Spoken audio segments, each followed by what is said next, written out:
निजी कार्यक्रम में शिरकत करने मधुबनी पहुंचे केंद्रीय मंत्री गिरिराज सिंह। मीडिया से बातचीत करते हुए बंगाल चुनाव पर बोले केंद्रीय मंत्री, टीएमसी पर लगाया राजनीति करने का आरोप। शिवालय में उमड़ी भक्तों की भीड़, शिवरात्रि शोभा यात्रा में सम्मिलित हुए सीएम नीतीश। वहीं महादेव की शरण में पहुंचे सीएम सोरेन, पहाड़ी मंदिर आकर हाथ में उठाया त्रिशूल। कैमूर पुलिस ने नौकरी के नाम पर ठगी करने वाले गिरोह का किया पर्दाफाश। नौकरी दिलाने के नाम पर लाखों की ठगी करने वाले गिरोह के 2 आरोपी पटना से किए गए गिरफ्तार।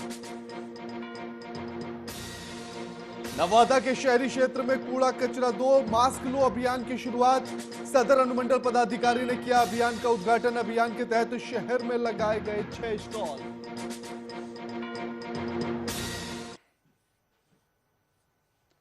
नमस्कार, मैं आपके साथ के राणा, वीआईपी न्यूज देख रहे हैं आप। स्वागत है आप सभी का सुबह सवेरे में। पंचायत चुनाव का अब महीने भर की देरी से होना लगभग तय है। तमाम कोशिशों के बावजूद राज्य निर्वाचन आयोग अब मार्च के अंतिम सप्ताह से पहले चुनावी तारीख का ऐलान नहीं कर सकता है। भारत निर्वाचन आयोग की तरफ से M3 जनरेशन की ईवीएम खरीद को लेकर अब तक राज्य निर्वाचन आयोग को एनओसी नहीं दिए जाने के कारण पंचायत चुनाव में यह देरी हो रही है। राज्य निर्वाचन आयोग M3 जनरेशन की ईवीएम की खरीद के लिए भारत निर्वाचन आयोग से एनओसी की मांग कर रहा है। इसके लिए उसने भारत निर्वाचन आयोग को कई बार पत्र भी लिखा है। हालांकि यह मामला अब कोर्ट में पहुंच चुका है और राज्य आयोग एनओसी पाने के लिए हाईकोर्ट का दरवाजा खटखटा चुका है।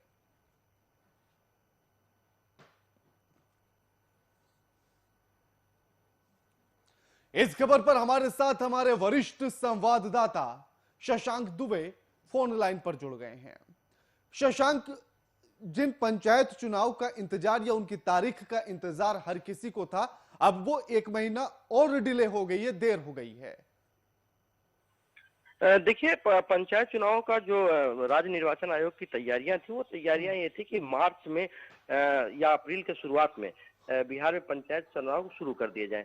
और चूंकि बिहार में पंचायत चुनाव 10 चरणों में करीब आयोग ने मन बनाया है कि बिहार में 10 चरणों में चुनाव होंगे, इसलिए आयोग की कोशिश थी कि मार्च के आखिरी हफ्ते में या फिर अप्रैल में चुनाव शुरू करा दिया जाए, क्योंकि उसमें लगभग 3 महीने का समय लगेगा। तो ऐसे में जो इलेक्ट्रॉनिक वोटिंग मशीन से पहली बार बिहार में पंचायत चुनाव होने हैं, जिसकी तैयारियां राज्य सरकार ने कर ली थी, पंचायती राज विभाग ने भी एक तरह से कहा जाए कि राज्य निर्वाचन आयोग को पूरी हरी झंडी दे दी थी तमाम तैयारियों के लिए। लेकिन मामला अटक गया जब इलेक्शन कमीशन ऑफ इंडिया ने ईवीएम की परचेजिंग के लिए जो एनओसी, जो भारत इलेक्ट्रॉनिक निगम लिमिटेड जो सप्लाई करनी है जिसको ईवीएम, उसको अभी तक एनओसी नहीं दी है। और बिना भारत निर्वाचन आयोग के एनओसी के वो सप्लाई ही नहीं करेगी, जो मैन्युफैक्चरिंग कंपनी है हैदराबाद की। तो ऐसे में राज्य सरकार ने काफी कोशिश की, कई बार राज्य निर्वाचन आयोग ने। शशांक, आखिर ये एनओसी देने में देरी क्यों हो रही है? इसके पीछे के कारण क्या है? देखिए, अपना जो भारत निर्वाचन आयोग है उसके सुरक्षा मानकों के लिए तमाम उनके अपने तर्क हैं, और उनका कहीं ना कहीं ये है कि अगर ईवीएम इस तरह जाएंगी तो ईवीएम की सिक्योरिटी, क्योंकि देखिए सबसे बड़ी बात होती है कि जो इलेक्ट्रॉनिक वोटिंग मशीन होती है जिससे विधानसभा या लोकसभा के चुनाव होते हैं, वो पूरी तरह से इलेक्शन कमीशन ऑफ इंडिया के कंट्रोल में रहते हैं, और वो उससे कहीं टेम्परिंग या कुछ भी हो उसको प्रूफ बनाने के लिए इलेक्शन कमीशन ऑफ इंडिया ने काम किया है। लेकिन देखिए, जो बिहार में ईवीएम की सप्लाई होगी वो दरअसल मल्टीपल पोस्ट होगी। वहां पर एक जगह चुनाव होगा, उस वहां पर 6 चुनाव होने हैं एक साथ।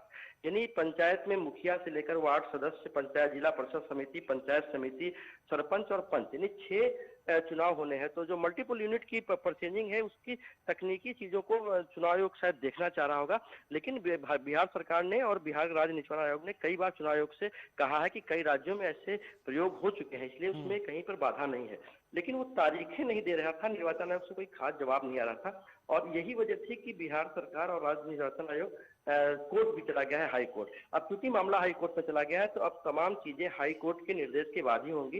हाई कोर्ट में चूंकि मामला है, तो राज्य जो इलेक्शन कमीशन ऑफ इंडिया है वो भी हाई कोर्ट के जो 12 तारीख को आज सुनवाई होनी है, उसके जो भी फाइंडिंग्स होंगे उसके आधार पर इलेक्शन कमीशन ऑफ इंडिया भी एक्ट करेगी और बिहार सरकार भी एक्ट करेगी।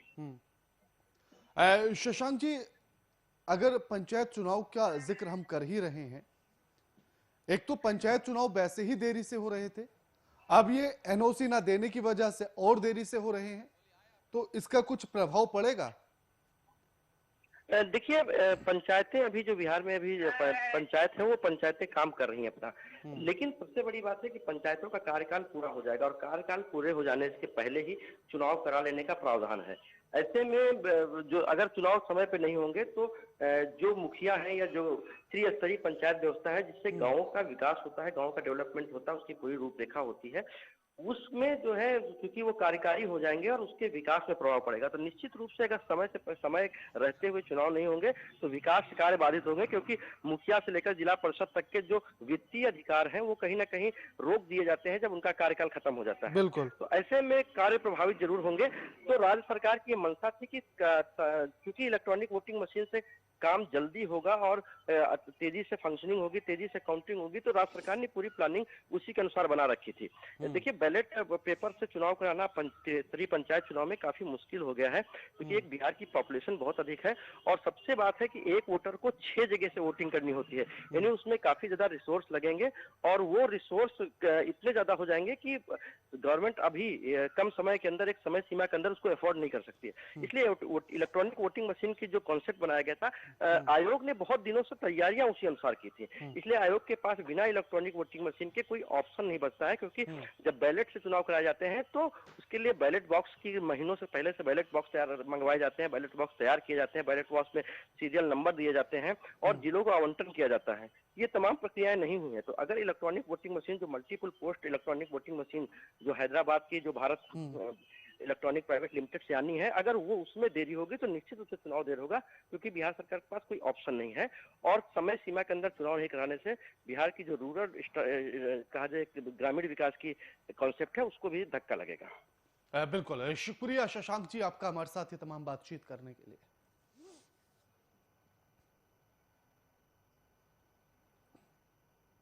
झारखंड विधानसभा का बजट सत्र चल रहा है। ऐसे में सदन के बाहर और सदन के भीतर विपक्ष के द्वारा कई मुद्दों को लेकर हंगामा किया जा रहा है। 16 कार्य दिवसों में से 9 कार्य दिवस बीत चुके हैं। सत्ता पक्ष विपक्ष पर सदन को सुचारू रूप से न चलाने देने का आरोप लगा रहा है। सदन के सुचारू रूप से संचालन नहीं हो पाने की वजह से अब पक्ष और विपक्ष के बीच आरोप प्रत्यारोप का दौर जारी है।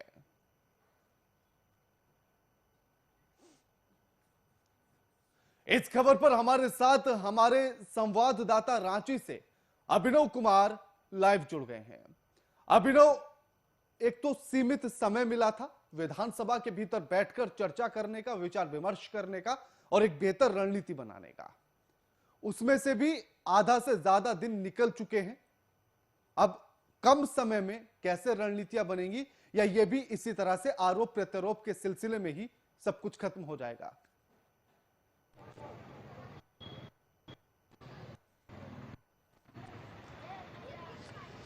देखिए कि आज कह सकते हैं कि विधानसभा जो बजट सेशन है वो फिलहाल जो है स्थगित की गई है और सोमवार से फिर सदन की शुरुआत होगी और ऐसे में कह सकते हैं कि 9 दिन का जो समय होता है सदन का वो बीत चुका है। 16 कार्य दिवस होने हैं इस बीच में और 9 दिन का जो है समय वो बीत चुका है। अब सोमवार को सदन की शुरुआत होगी, उसके बाद क्या कुछ नज़ारा वहाँ पर देखने को मिलेगा ये तो देखने वाली बात होगी। लेकिन आप 9 दिन के जो कार्य दिवस रहे हैं आप देख भी रहे होंगे कि जो विपक्ष के द्वारा लगातार सदन के बाहर या सदन के अंदर की बात करें तो लगातार जो है कुछ ना कुछ मुद्दों को लेकर वो प्रदर्शन करते नजर आते हैं।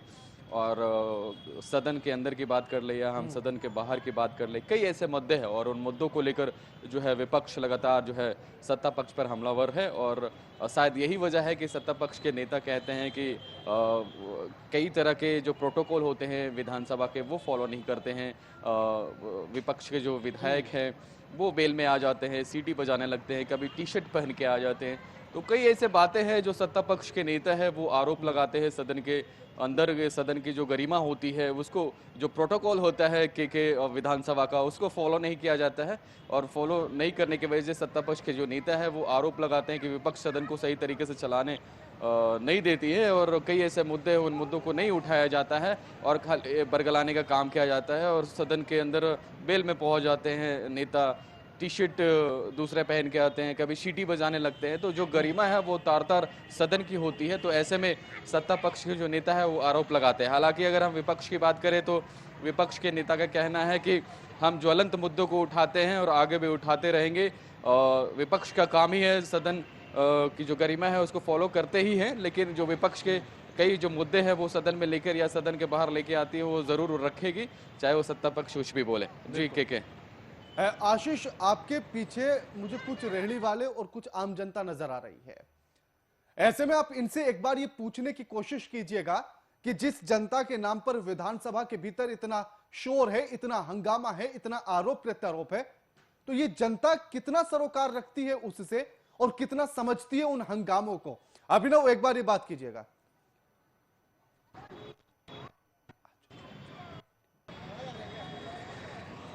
देखिए के अगर की बात करें तो गरीब गुरबा लेडीज लोग हैं, जैसा कि मैं देख पा रहा हूँ, चूंकि अपना गुजर बसर करने को आते हैं। और शायद जहाँ तक मुझे जानकारी है कि वो विधानसभा की जो कार्रवाई चल रही है उनको एक भी तनिक भी पता नहीं हो कि विधानसभा में क्या कुछ होता है। चूंकि तस्वीरें मैं दिखाना चाहूँगा, विशाल एक बार तस्वीर इधर का घुमा के दिखाइए दर्शकों को कि ये जो गरीब गुरबा है ये मंदिर का इलाका है के और मंदिर के इलाके से हम लाइव प्रसारण कर रहे हैं। चूंकि आपने बात कही है तो दिखाना चाहूंगा कि देखिए ये गरीब गुरबा हैं जो अपना रोजी रोटी के लिए यहाँ पर आते हैं। और कई जो अमीर जी, तो यहाँ अगर नज़ारा देखेंगे तो आप देख सकते हैं कि गरीब गुरबा है। और शायद अगर जो सदन की कार्रवाई चल रही है उनको नहीं पता होगा कि सदन में क्या कुछ होती है और विपक्ष और सत्ता पक्ष क्या करते हैं और जनहित के जो मुद्दे उठते हैं, इनको इन सब सारी चीज़ों से नहीं पता होगा, चूंकि ये गरीब घराने से हैं। और इसीलिए यहाँ आते हैं इनको अभिनव, इसीलिए इनसे बातचीत करना बड़ा जरूरी है, क्योंकि इन्हीं के नाम पर वो पूरा शोर है जो हम हंगामा विधानसभा के भीतर देख रहे हैं। इन्हीं के नाम पर वो हंगामा है। तो एक बार इनसे ये जानने की कोशिश करनी चाहिए और जानना बड़ा जरूरी है कि आखिर ये कितना समझते हैं। क्या 2 वक्त की रोटी से ज्यादा इनको कुछ आगे सोचने का मौका मिलता है या नहीं मिलता है? मैं कोशिश करता हूं, अगर आपने सवाल किया तो जरूर कोशिश करूंगा मैं बात करने की।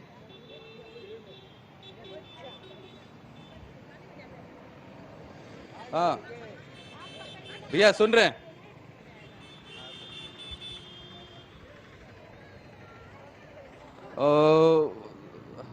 के बताना चाहूँगा कि चूँकि अगर यहाँ की स्थिति की बात करें तो मैंने आपको पहले बताया कि जो गरीब गुरबा है, मैंने कोशिश भी की लोगों से बात करने की, मैंने आपको दिखाया।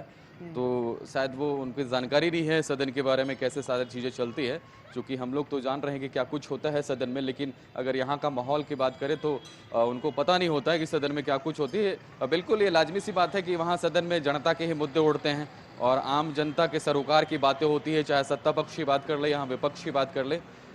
दोनों तरफ से जनहित के मुद्दे को ही उठाया जाता है। लेकिन अगर यहाँ की हम बात कर रहे हैं तो यहाँ लोगों को शायद पता नहीं, मैंने कोशिश भी करी है एक लोगों से बात करने की, लेकिन वो बात नहीं किए।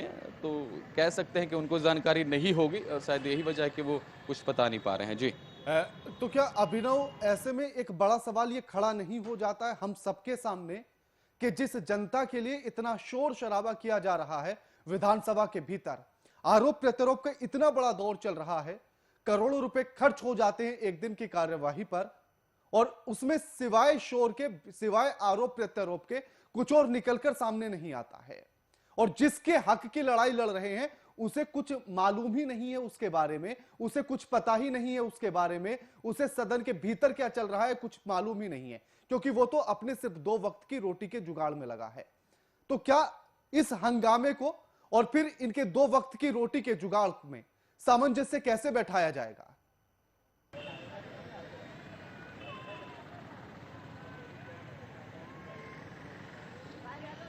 देखिए, अगर सामंजस्य की बात करें, देखिए विधानसभा की जो कार्रवाई शुरू होती है तो वहाँ जनहित के ही मुद्दे को उठाया जाता है। चूँकि बजट का सेशन चल रहा है के और बजट के सेशन में एक साल का जो है लेखा जोखा वहाँ पर पेश किया जाता है कि आगामी आने वाले साल में सरकार किस तरीके से चलेगी, किस विभाग को कितना पैसा जाता है। और कई जो मुद्दे हैं जनहित के, चाहे हम रोजगार की बात कर ले या कई और जो मुद्दे हैं जो जनहित से जुड़े होते हैं, तो वो सब सारे मुद्दे उठते हैं। और आरोप प्रत्यारोप ये लाजमी सी बात है, चूंकि सरकार है, सरकार में पक्ष और विपक्ष होता है और सदन चले और वहाँ पर आरोप और प्रत्यारोप ना हो तो ये कैसे हो सकता है, चूंकि विपक्ष का काम ही होता है सदन को घेरना और कई मुद्दे को उठाना। हालांकि विपक्ष और सत्ता पक्ष के दोनों नेता कुछ न कुछ मुद्दे को उठाते हैं और जनहित से जुड़ा ही मुद्दा होता है। लेकिन अगर हम यहाँ की तस्वीरें जिस तरीके से दिखा रहे थे कि गरीब गुरबा लोग हैं, उनको पता नहीं होता है कि सदन में क्या कुछ होता है, उन्हें तो बस दो वक्त की रोटी मिलनी चाहिए। और अगर हम सदन की बात करें तो कई ऐसे नेता हैं जो गरीब गुरबा के लिए आवाज भी उठाते हैं, कई बातें वहां पर कही जाती है,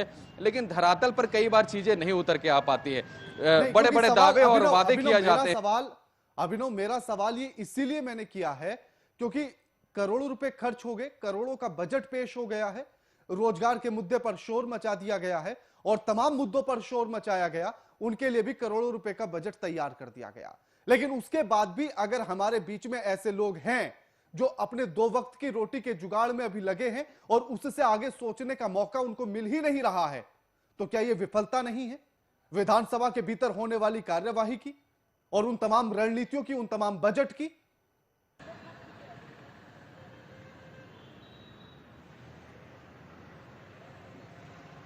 सही कहा आपने, बजट तो लाए जाते हैं कि कई विभाग में पैसे बढ़ते भी है, किसी भी विभाग की बात कर ले कई पैसे भी आवंटन किए जाते हैं, लेकिन अगर धरातल की बात करें तो धरातल में कई बार चीज़ें उतर कर नहीं आ पाती है। तस्वीरें थोड़ा सा यहाँ पे मैं दिखा दूं, चूंकि यहाँ का नज़ारा आपको दिखा रहा था कि ये गरीब गुरबा लोग हैं, इन्हें पता ही नहीं होता है कि विधानसभा में क्या होता है और उनको पता होके भी क्या होगा कि सदन में क्या होता है। ये तो गरीब है, इनको तो दो वक्त की रोटी चाहिए और दो वक्त की रोटी कहीं से मिल जाए तो इनके लिए कोई एक कह सकते हैं कि बड़ी बात होती है। सदन में क्या कुछ हो रहा है, सदन में कौन किस पर आरोप लगा रहा है, इन्हें कुछ भी नहीं पता होता। और जहां तक सदन की बात करें तो बड़े बड़े वहां पर दावे और वादे किए जाते हैं गरीब गुरबा के लिए। हालांकि अगर धरातल की बात करें के तो धरातल में चीजें उतर कर नहीं आ पाती है।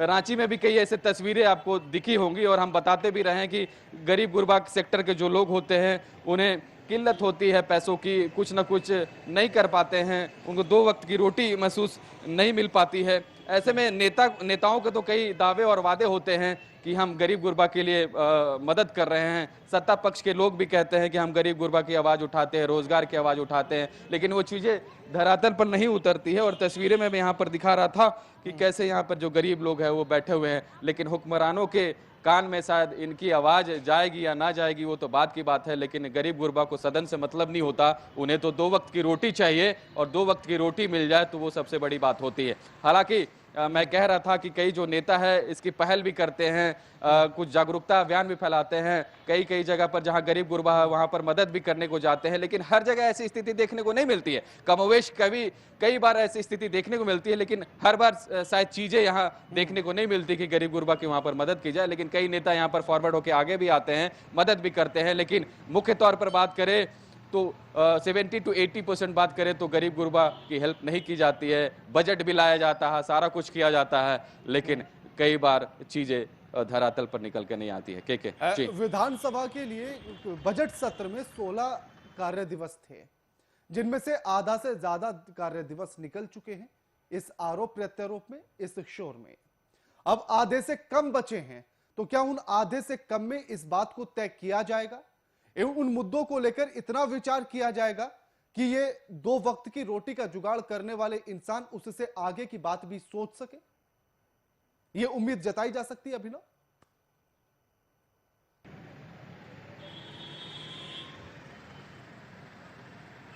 देखिए, उम्मीद जताना तो अभी दूर की बात है। अब चूंकि अब सदन स्थगित कर दिया गया है और थर्सडे से मंडे तक के लिए सदन स्थगित कर दिया गया है और मंडे को फिर बजट सेशन है वो शुरुआत की जाएगी।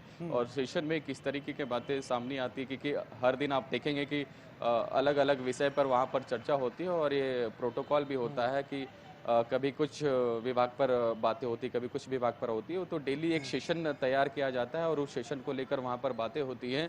तो अब सोमवार को किस मुद्दे पर वहाँ पर बात होगी पक्ष और विपक्ष में, ये तो देखना होगा। और जहाँ तक बात रही कि जिस तरीके से सदन चल रहा है, आप 9 दिन में देखेंगे कि तो maximum most of the time वहाँ पर सदन में हंगामा देखने को मिला।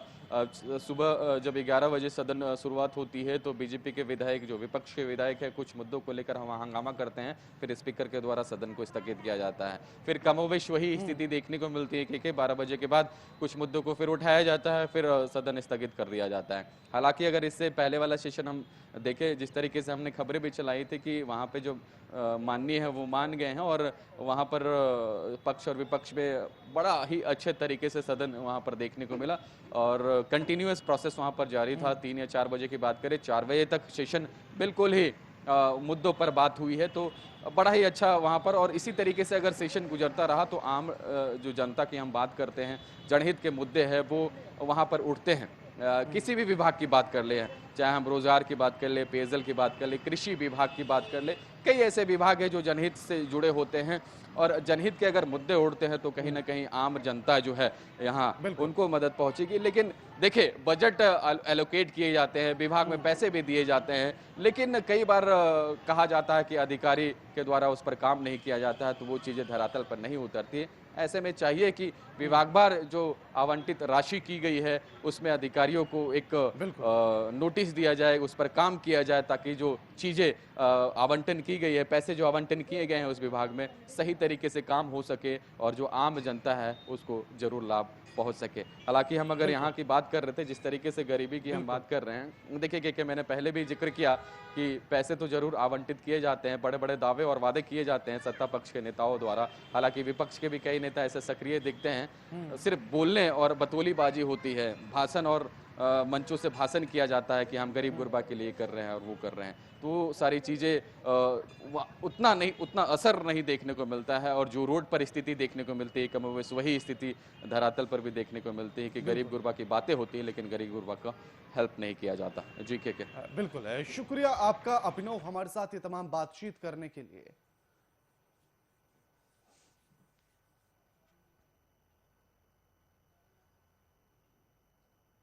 राज्य का सबसे बड़ा सरकारी अस्पताल में लापरवाही की घटनाएं सामने आ रही हैं।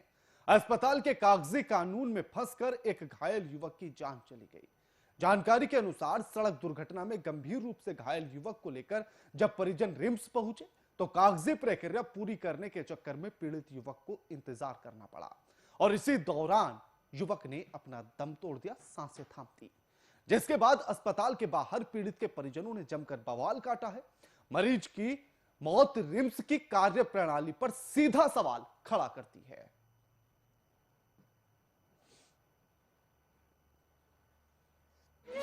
मेरा बेटा सुबह में आज एक्सीडेंट हो गया, उसका पैर यहाँ से यहाँ टूट गया था, तो वहाँ बुंडू से रिम्स रेफर कर दिया तो यहाँ पर जब रेफर हो गया, यहाँ चल आया मेरा बेटा को, तो वहाँ पर डॉक्टर घबरा क्यों नहीं देखे, उसको दर्द हो रहा है कि बथा हो रहा है कि क्या हो रहा है, उसको एको गो सुई दवाई चलाता कि दर्द बथा हो रहा है कह के। आदमी का शरीर में थोड़ा सा भी कुछ कट जाने से कितना दर्द देता है, इतना बड़का शरीर, मगर मेरा बेटा का पैर ऐसा हो गया तो उसको दर्द बथा के लिए, थोड़ा सा शांति करने के लिए उसको कोई सुई नहीं दिया, कोई दवाई नहीं दी। बैठ भी कर रहा था, यहाँ घुसाए और क्या किया कि दवा भी दिया कि नहीं दिया, वही यार अचानक ऐसा हो गया। नहीं तो ठीक था, बैठवा कर रहा था, बातचीत सब कर रहा था, हंस खेल सब कर रहा था।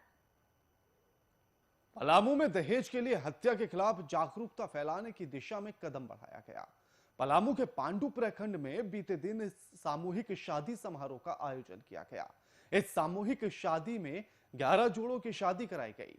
समिति के अध्यक्ष के अनुसार दहेज प्रथा को खत्म करने को लेकर चलाए गए जागरूकता के तहत सामूहिक शादी समारोह का आयोजन किया गया था।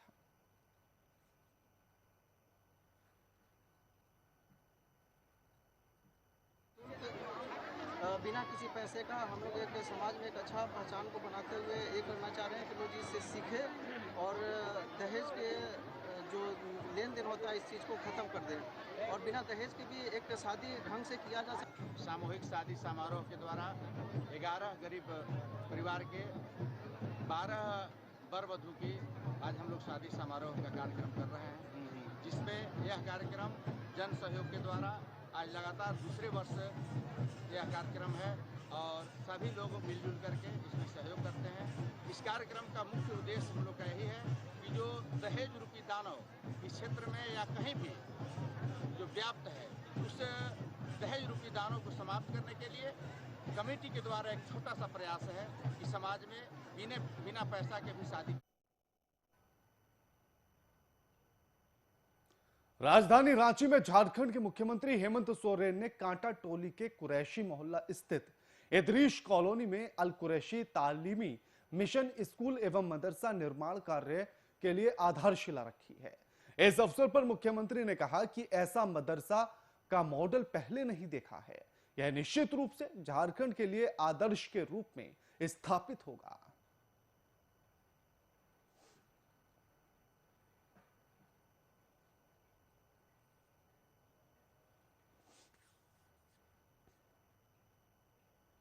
बिहार के सीएम नीतीश कुमार मुजफ्फरपुर पहुंचे हैं, जहां उन्होंने मुजफ्फरपुर दौरे में एक निजी कार्यक्रम में शिरकत की। सीएम के आगमन को लेकर जिला प्रशासन और पुलिस ने सुरक्षा के पुख्ता इंतजाम किए। वहीं मौके पर डीएम और एसएसपी समेत अन्य पदाधिकारी मौजूद रहे।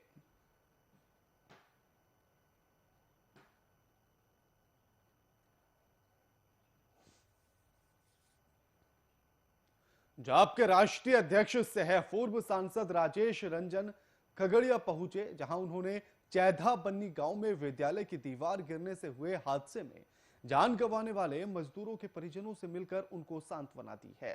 साथ ही लोगों से हादसे का कारण भी जाना है।